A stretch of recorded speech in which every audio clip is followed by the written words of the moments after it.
আজ দিনটা রবিবার। আমি 3:30টায় উঠে পড়েছি, কারণ আজ গীতার ষাট, যাকে অনেকে জিতিয়া বলে। তাই মা সকালে আমাদের উঠিয়েছিল দই চিড়ে খাওয়ার জন্য। তারপর বাইরে তাকিয়ে দেখি এখনো বেশ অন্ধকার, তাই আমি আবার ঘুমোতে চলে যাই। তারপর প্রায় 6:30 নাগাদ আমি ঘুম থেকে উঠে একটু হরলিক্স খেয়ে স্নানে চলে যাই। স্নান করা হয়ে গেলে আমি সোজা ঠাকুরঘর চলে আসি, কারণ আজ আমি পুজো করেছিলাম। এখানে আমি আমার ছোট্ট গপু ভাইকে স্নান করাচ্ছি। তোমাদের কার কার বাড়িতে ছোট্ট গপু আছে কমেন্ট করে জানাতে কিন্তু ভুলো না। আমাদের বাড়িতে 2টো গপু আছে। গপুকে স্নান করানো হয়ে গেলে ওকে আমি রেডি করে দিই, তারপর ভোগ নিবেদনও করে দিই। তারপর কিছুক্ষণের মধ্যে আমার নিত্য পুজো কমপ্লিট হয়ে যায়। এইখানে যে ঘটের মধ্যে কি ভেজানো হয়েছে জানো, যে শার্টের জন্য যে বুট এইসব ভেজানো হয় সেগুলো। আর এখানে ফুল ফল সব জোগাড় করা হয়েছে, কারণ আজ বিকেলে গীতা ষাট করতে যাবে মা, সেই জন্য। তারপর পুজো করে আমি একটু কুলেখাড়ার পাতা সিদ্ধ খেয়ে নিচ্ছি, যেটা শরীরের পক্ষে অনেক ভালো। তারপর আমি আমাদের একটু লক্ষ্মী মন্দির এসেছিলাম, দেখলাম কারিগর আজ একদিনেই অনেকটা কাজই কমপ্লিট করে দিয়েছে। দুপুরে খাওয়া দাওয়া করে আমি একটু শুয়ে পড়েছিলাম। তারপর উঠে আমি একটু বাজারে এসেছিলাম মিষ্টি নিতে।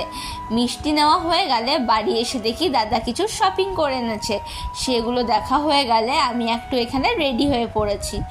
রেডি হওয়া বলতে আমি শুধু ড্রেসটাই চেঞ্জ করেছিলাম, কারণ এখন আমি মায়ের সঙ্গে যাব পুজো দিতে। মা এখানে ডালা নিয়ে বেরিয়ে পড়েছে।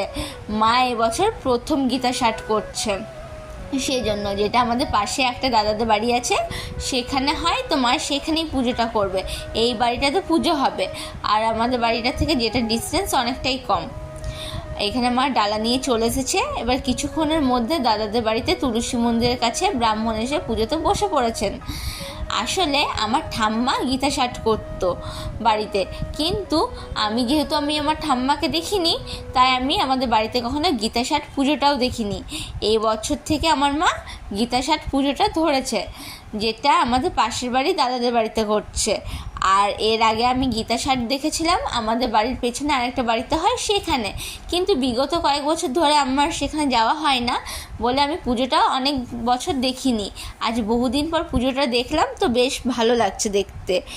আর আমরা একটু পুজোর যে চালটা নিয়ে যেতে ভুলে গেছিলাম, সেই জন্য আমি মাঝে একবার বাড়ি এসেছিলাম চালটা নিয়ে যাওয়ার জন্য। এখানে আমি চালটা পেয়ে গেছি, তাই আমি আবার চালটা নিয়ে দাদাদের বাড়ি চলে যাই। তারপর কিছুক্ষণের মধ্যে পুজো কমপ্লিট হয়ে যায়, তাই মা আর আমি এখন ডালা নিয়ে বাড়ি ফিরছি। ভগবানের কৃপায় পূজা চলাকালীন কিন্তু